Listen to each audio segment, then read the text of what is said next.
Inspiration sa health and wealth, laging ready sa amin yan. Katulad ng mga tao nagkasakit pero bumangon uli. Lahat ng yan dito sa Be Alive! Here we go.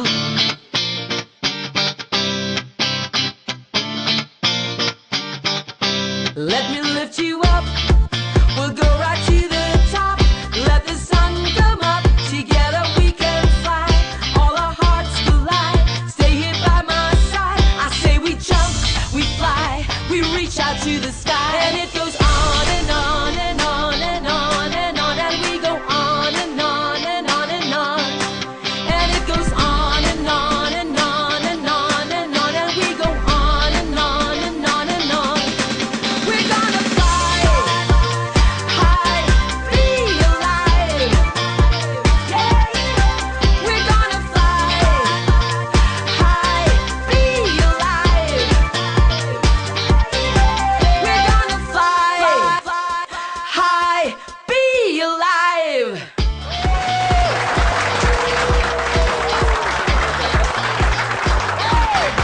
Good morning to everyone and happy Sunday. It's 8:30 a.m. and it's time to be healthy and be alive! We have lots of inspiring stories today and of course, expect another powerful Sunday. Isang taga Cebu. Actually, noon pa niya tayo kinukulit, Susan. Pumunta ako sa Cebu noon, tapos kumakain ako. Sabi niya sa akin, kausapin mo ako kasi I have cancer. Oh. Di ba? So, and then from that time on, after that, it was in December of 2012. And now, papanoorin natin yung story niya. Rib bone cancer yun, Susan. Rib bone Yes. cancer? Wow. But now, all her cancer cells are inactive because of Lamine. Wow. Yun. Well, wow. Buti pa, let's watch the story of Mitos and how Lamine helped her.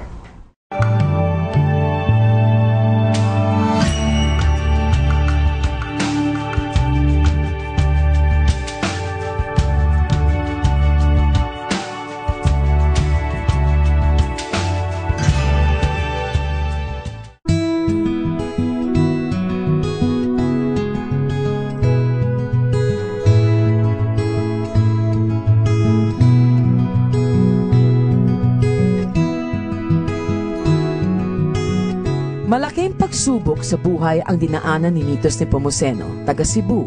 Iba't ibang sakit ang dumapo. Bukod pa dyan, namatay ang kanyang asawa. Malaki rin ang halagang nagagastos ni Mitos. My husband was in the hospital 11 months and he passed away. And 7 months after, I found out that there was a lump here. And I was alone. It was a difficult thing to accept that there is such a thing. A week after that, I was told it's malignant. Matinding depresyon ang naramdaman ni Mitos dahil sa mga pangyayari sa kanyang buhay. Hanggang sa makilala niya mismo ang Lamine. I saw Anna in December 2012 and I was desperate. I wanted my cancer to be addressed, my insomnia and everything. And then she told me cancer is there. Now it was for me to say whether I take 1, 2, 2, it's up to you because there's no overdose. Dahil sa Lamine, maraming mga magagandang pagbabago ang naramdaman ni Mitos sa kanyang kalusugan. When I had the bioimaging, nothing was found there. It did not spread anyway. My metastasis didn't spread. Of course, I was injected every month. So this time, when they told me that they will change because 2 years na ako ganon, they said there's something, another one is about 25,000. I said, if it's 3 months, it's okay. But then when the doctor said it was every week, tumulo yung luha ko.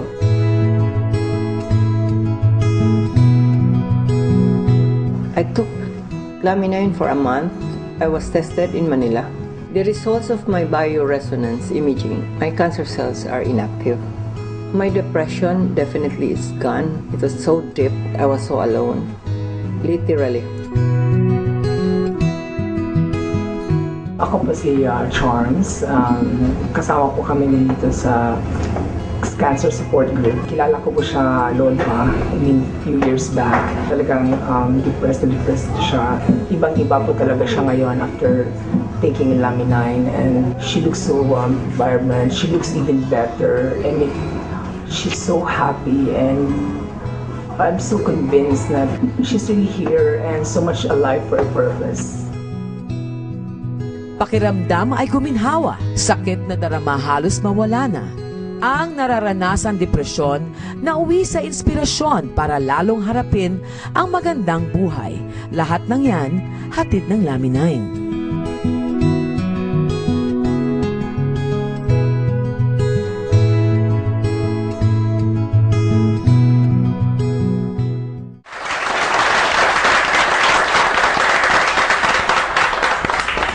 When we come back, pag-uusapan natin ang kwento ni Mitos ni Pomoceno.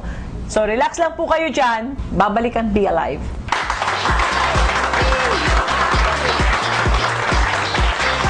We're gonna fly high, be alive.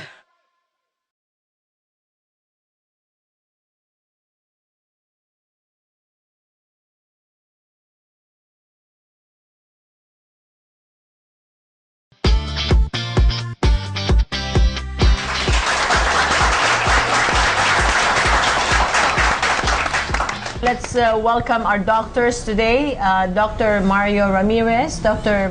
Arlie Imperio, and Rhea Magalona. Ang topic po natin ngayon is depression and of course yung rib cancer, no? Rib cage cancer, okay. oo. So, what triggers depression? Kasi po halos lahat po ng tao nakaka-experience ng depression in their lifetime, no?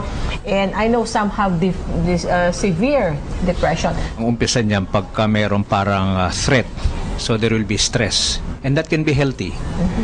And then if the person has inability to cope with that stress, it will worsen. It may lead to anxiety reaction. So anxious ngayon siya, hindi pa rin siya nakapag-cope. It will worsen, then that can lead now to depression. So in short, there is the person's inability to cope with something that he perceived as stressful. It could be disease, it could be psychological, it could be almost anything. And the person would need professional help na talagang kasi pwedeng mayroon ng parang disorder sa way of thinking on how the person psychologically can cope with the stressor. Actually, doctors, our case today, she had cancer, no? At saka talagang depressive din siya. At that point in her life, pinaka-lowest point, namatay din yung kanyang asawa. Ang ano po, we have a misconception sa Philippines, no? Lalo na po sa atin, bansa. Pag sinabing depressed, marami nagsasabi, baliw ba yan? Loko-loko ba yan? Or is that really a sickness? It could be a mental disorder, but it could be more of the person's inability to cope with whatever is triggering the stressor. So like what you mentioned, namatay ang loved one, nagkaroon ng cancer lang, madidepress na yung pasyente, right? E nadagdagan pa. Parang ano na siya, parang naging overwhelming na. And that's where professional help is needed. A psychiatrist, una pwedeng psychologist muna, kasi pwedeng psychological. Pero pag naging pathologic, ibig sabihin meron ng medical component. That's where the psychiatrist comes in and the person needs help. Dr. Rhea? Kadalasan sa buhay ng tao, mayroon tagang mga dumadaan na pagsubok. Katulad sa kanya, nagkasakit siya, tapos nagkaroon pa ng cancer. So, kumbaga, isang sitwasyon yun na nag-trigger sa kanya na ma-depress siya. Yung mga tao kasing nagkakaroon ng depression, yung mga tao sa paligid, yun ang kadalasang nakakapansin na nade-depress na siya. Wala nang ganang kumain. Yung iba hindi nakakatulog, yung iba naman tulog ng tulog, yung iba nga hindi naliligo, parang wala na siyang ganang mabuhay, in short, kasi nga dahil dun sa pinagdaanan niya. Pero kung tayo, wala tayong disorder ng depression, yung mga ordinaryong tao, kaya nating labanan yung mga pagsubok na ganyan. Pero kung nagiging disorder na nga siya, ganun ang mga nagiging kalabasan niya, yun, wala nang ganang mabuhay, in short. Depression actually is a part of a stage in cancer. Awareness, then depression, acceptance. The cancer patients should go through these stages, and depression needs to be treated early because ang initial response kasi ng body natin during depression is to decrease the immune system. So, all the more na depressed ang pasyente, all the more that the immune system is depressed, all the more that the patient will have metastasis of the cancer. May pinipili ba ang depression or sino ang inclined sa depression? Sa tingin ko walang pinipili ng age ng depression because as we can see as early as now, children in the States are having depressive episodes. That's very true. Lalo na yung mga puberty, yung mga identity crisis sila, Yeah, no? correct. Tapos, again, maraming suicidal pa, no? Yes, that's- Yung pong manic depressive, bipolar na tinatawag, no? Ano po ang bipolar sa simple depression lang? Yung manic depressive, extremes Mania, ibig sabihin pwedeng super happy, pero extremely, parang exaggerated. And then mamaya, super malungkot. Sobrang lungkot naman. Kaya bipolar kasi dalawa. Parang opposite poles. One is north, one is south, one is up, one is down. Extremes. So, hindi ordinaryo. Kasi at one moment, we can be happy. At one moment, we can be sad. But that's normal. Pero ito yung extreme. Yung parang napapansin mo, parang naiiba talaga. Now, with the Mitos de Pomoceno, she was depressed for understandable reason, no? And Laminin helped her? Well, the depression was lifted, plus the problem was the cancer, no? Na naging inactive yung kanyang cancer cells, which is, wow, di ba? Talagang grabe ang Laminin. And we have a lot of testimonials or people who had been really saved by Laminin. Bakit po ang Laminin natutulungan to mga pasyente or mga taong ganito? If you look at the components of laminin, the sharp cartilage, to decrease angiogenesis, which is the development of new arteries in cancer. So, if there is no new blood supply to the cancer tumor, the tumor will shrink. It will regress. And the same thing, sharp cartilage has chondroitin sulfate. Chondroitin sulfate has been found out to be very good against pain, cancer pains. So, that alone, that two combination alone has increased the possibility of regression of the cancer, regression of the pain, and the possible well-being of the patient. Yung egg powder extract coming from the 9-day-old fertilized chicken egg has been observed by the researchers that it will balance. Una, yung hypothalamus. The hypothalamus is the middle brain or midbrain. That is where the emotions are located, whether it's positive or negative. And then the pituitary gland, that's the master gland of the body. Lahat ng hormones babalansin, and the adrenal gland. So pag binalanse yung ganyan, na-enhance yung homeostatic response o kaya yung homeostasis, yung balance, yung the body's ability to balance itself, maintain itself, heal itself will be enhanced. And this can come from functional food like the egg powder extract. So pag na-balance yun, di magkakaroon ng improvement kasi ang katawan ng tao tatlo sa totoo lang. Una, yung physical body. Pero meron din siyang emotional body, meron din siyang mental body. Nagkaroon ng problema sa body, cancer, na affected yung kanyang emotional and mental body. Kung mahina yon, hindi na-strengthen through culture, through genetics, through environment, through programming, mahina. Pwedeng ang body malakas, adult, pero baka yung emotional body, childish, yun, pwede magkaroon ng mga mental and emotional disorders. So, the treatment should involve these three areas. And apparently, the 9-day-old fertilized chicken egg extract or yung proto-embryonic stage extract would balance the three immediately kasi serotonin will affect the mind, and then the limbic system will balance the emotion, and then at the same time it will strengthen the cells, physical kagad, mental, emotional, physical body simultaneously.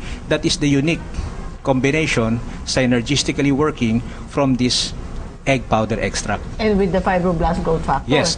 So something is there that will direct everything. Because on the 9th day, it's liquid. There is no cell created yet. But the cell will be created. The stem cells will be created. And then the stem cell will be directed to differentiate. Who is the one telling to be created and to be directed? There must be something present there. And it's only God who have placed it there. And apparently, we seem to be able to get it and put it into capsule form. Ayun. This is Yeah. only found in Laminin. And probably the only one in the world. Yeah. Fantastic. Fibroblast growth factor is one component of laminin that is very unique as compared to what is available in the market. Fibroblast growth factor is a signal protein. Siya po yung nagbibigay ng signal sa mga cells natin. Yung kay Mitos po, di ba may cancer siya? Kasi yung cancer po, pwedeng primary, doon nagsimula taga sa bone cancer, o yung nangyari sa kanya, secondary bone cancer, dahil doon sa breast cancer niya. Pwede kasing secondary, pwedeng makuha mo sa breast, sa lungs, sa prostate, sa thyroid, or sa kidneys. Yung nangyari nga sa kanya, from the breast, kumalat sa bone ng ribs niya.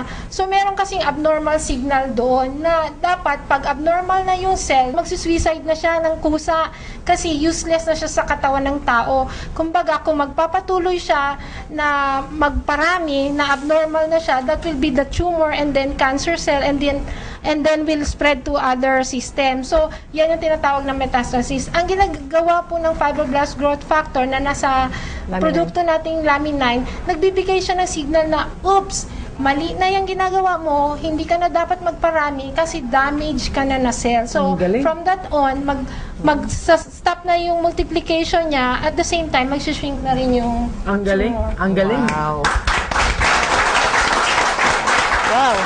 Katulad ng sabi lagi ni Dr. Arlie, it repairs, it rebuilds, it regenerates. Kaya tignan mo, Susan, ito sa Be Alive, tinatanong nila sa atin, bakit pinag-uusapan nyo sakit? Pero lahat ng tao dito masaya.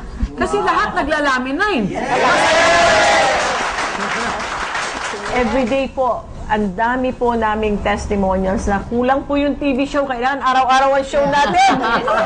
Thank you, doctors. And, I hope that ang laking tulong ng Laminine na una, it's not as expensive as the psychotic medicines that they produce. Wala pong side effect. Natural lahat. If you can eat egg, you can have Laminine. Pagbalik po ng Be Alive, we will be giving you Susan Barlin, the lady who is responsible for bringing Laminine to our country. At pag-uusapan naman po natin ang kabuhayan. Be Alive, we'll be right back.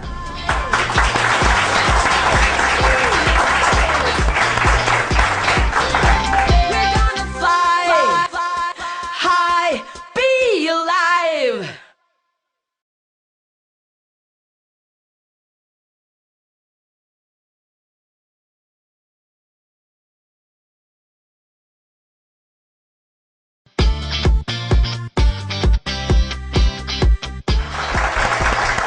Welcome back at Be Alive. So today, pag-uusapan po natin, hindi lang po kalusugan, kundi kabuhayan rin. Olan Ignacio and Ellie Martos, our top 2 leaders here, ang mga strong advocate po ng Laminine sa pag-spread po sa buong Pilipinas. Olan. Maraming salamat, Ma'am Susan. Nagpapasalamat po ako sa ngayon po. Kasama ko po si Mr. S.P. Spinola, isa pong negosyante. Kasama po namin ni Ma'am Susan sa advocacy namin kung paano natin matulungan ang ating inang bayan. Sa totoo lang, it took almost 3 to 4 months akong kinukulit netong ni Olan. Pinapatayin ko na siya ng cellphone sa inis ko. Ayoko talaga siyang intindihin. Pero nung dumating po yung time na stroke yung bayo ko, pinag-aralan ko yung Laminine. And habang pinag-aralan ko siya, nahawa yung papa ni Mrs. na 87 years old na mild stroke din. Sabi ko, why not try? Sinubukan ko, maniwala kayo sa hindi. Ako mismo, hindi makapaniwala. In 3 days, nakalabas sa hospital yung papa ni Mrs. na halos mamamatay na. Wow. Okay? And nang makita ko na miracle pill siya sa Google, sabi ko parang sobrang hype. Tuesday po nangyari nung 3 days na lumabas sa hospital ng papa ni Mrs. Nung Wednesday po, yung kuya ni Mrs. nag-text sa akin yung ate Mili nagbabantay sa Bicol, na sabi niya, si Kuya Joe nakatayo, nakalakad mag-isa, half body paralyzed po yun before. Wow! Kaya grabe talaga. In 2 weeks time, nakatulong ko sa 3 tao because of Laminine. Pero na-realize ko, may isang bagay na matindi magpagaling ang Laminine, yung sakit sa bulsa, na maraming Pilipino stage 4 na. Kaya nung makita ko, nakakatuwa kasi yung ginawa ko siya, sobrang hype ko na mag-share ng ganda ng produkto, yung resulta grabe. Yung kita ng dalawang CEO, normally ng mga kumpanya, kinikita ko lang dito naman part-time. Kaya kayo kung interesado kayo na maging part ng mission namin na i-share yung good news sa buong mundo, please come with us. Join the group. Join the mission. So, nakabili ka na ng kondo. Condominium po, saka trim place ko, golf course yung harapan. I realized dati habol ako ng habol sa kita. Pag inuuna mo pala talaga yung mission, mission mo na bago commission, mas magaang. Tama. Walang hard sell. Mas Tama. masarap yung ginagawa mo, mas masarap yung buhay. Salamat, Talagang Eli. galing talaga sa taas. Eli, ikaw naman. Maraming salamat ulit, Ma'am Susan. Naalala ko pa yung dati una tayong nagkita, Eli, malaki ang maitutulong nito sa OFW. Ako po kasi isang OFW, gusto ko po munang ipakilala yung aking Silver Director, Sir Rolly Mutilla. Masaya kami dahil lagi tayong be alive. Being part ng Forever Rich Laminine, natutuwa kami na i-share sa mga tao. Of course kami nakinabang, mga kakilala, mga kaibigan, natutuwa kami kasi halos yakapin nila kami. Yes. Magpasalamat at ipaalam kay Ma'am Susan at sa Life Farm na talagang ang daming natulungan ng mga may sakit. And of course, sabi nga ni Ma'am Susan sa amin, mission first before commission. Yes. That's why kami ngayon tumatanggap na rin ng magandang income. Ano ang first experience mo na nakita mong epektibo ang Laminine? Nung nag-take ako ng Laminine, in just 1 hour, nawala yung back pain ko. And then, binigay namin sa mga kaibigan, lahat sila. Iisa ang sinasabi. Lahat guminahawa, may nawala cancer, and so on. Countless na po na mga testimonial, hindi na namin mabilang. That's why naging committed kami dun sa advocacy na i-share ang Laminine sa lahat ng tao. Tama. Ngayon naman pag-uusapan natin ang isa ko rin pong kasama, si Mr. Butch Bio, isa pong Gold Director natin. Mabiyayang umaga po. Maraming salamat. Kung sila po ay meron pong mga nabahagian ng produkto ng Laminine, ako po mismo, sa paniniwala ko po sa Laminine, ako ang unang binigyan ng himala. Nagkaroon po ako ng sakit na almost 1 year. Yung sakit po na yon, natuyo po lahat yon sa magitan po ng Laminine. Dati ang timbang ko po, napakalaki. Ngayon po ay bumaba, pero sa dahil sa Laminine, nabalanse po yung katawan ko at naging maskulado po ulit ako. So, Butch, after you, who is the next person na na-share mo at nakita mong talagang totoo pala to? Hindi ko po kilala yung unang tao pong sumali po sa akin. Kaya para po doon sa mga manonood, hindi nyo kami kilala o maring kilala po nyo kami, iniimbitahan po namin kayo. Yung unang naniwala pong tao sa akin, isa pong seaman na taga Bacolod. Rerich Pestaño, congratulations. Yeah. Silver Director na rin po, going for gold. Pinalaki po niya ang grupo ng Bacolod at hindi na po siya ngayon naglalayag, kundi ang ginagawa po niya ngayon, pinopromote po niya ang himala ng produkto po ng Life Farm Global, ito pong Laminine. Akin naman pong ipakikilala yung ating bagong Gold Director. Katulad ko po siyang OFW, Mr. Edison Tabago. Bali, nag-start ito nung I was invited by my upline na umattend ng isang seminar. Parang ayaw namin, Sir Roland. Kasi baka Kung ano networking na naman to. So, binigyan po niya ako ng isang capsule. Pareho kami ng nararamdaman ni Sir Rolly. 1 hour lang po, nawala yung back pain ko. Wow. And then, dun po lahat, Ma'am Susan, nag-start. So, trinabaho ko. We went to many places like Bicol.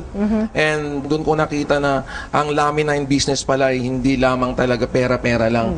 Kundi talaga ito'y pagtulong sa kapwa. Sumunod nun, gumanda na po yung aming kabuhayan. Malaking naitulong po sa family ko. Sa daughter mo? Yung isang daughter ko po na may Henoxuline purpura na I hope ma-feature din po siya rito. Talaga pong grabe. Malaking pasasalamat ko unang-una po sa Panginoon, kay Ma'am Susan, kay Sir Eli, kay Sir Roland, sa mga kasama naming mga leaders.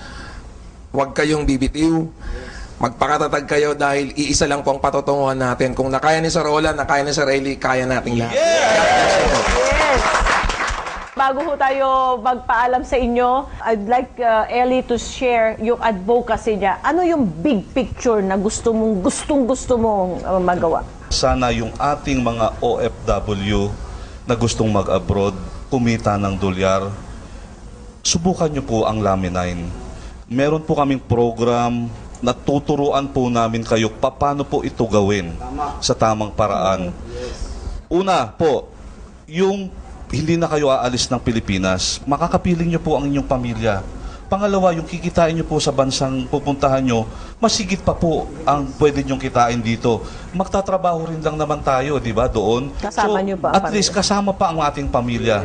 So yun lang po sana, no? Iniimbitahan po namin kayo, lalo na po yung mga overage, yung mga may plano pa lang mag-abroad. Subukan nyo po ito. Makakasiguro po kayo maganda po yung patutunguhan ninyo, katulad po ng mga kasamahan natin dito. Maraming salamat po. Tumawag po kayo sa opisina. Araw-araw po, meron po tayong seminar. Mamimit niyo po ang mga leaders na ito. Lagi po silang nasa opisina. At kung nasaan pa po kayo, kahit kasaan pong probinsya, tumawag lang po kayo at kagagalak po namin ipadala isa sa mga leaders natin. It pays to be good.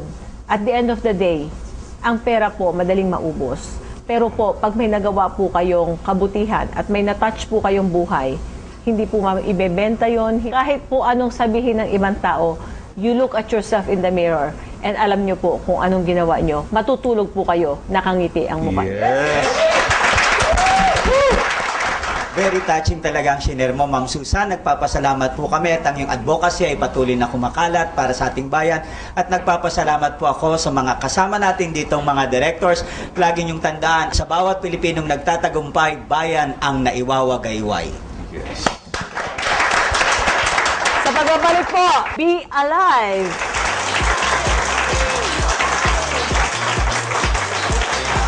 We're gonna fly high, be alive.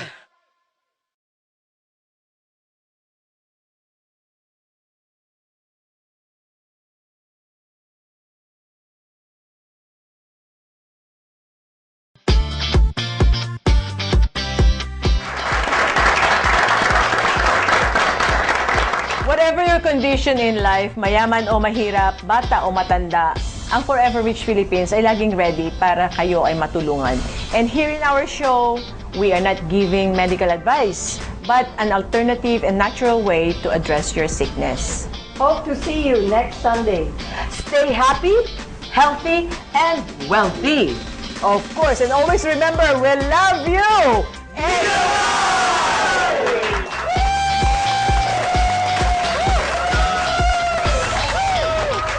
Be Alive would like to thank the following: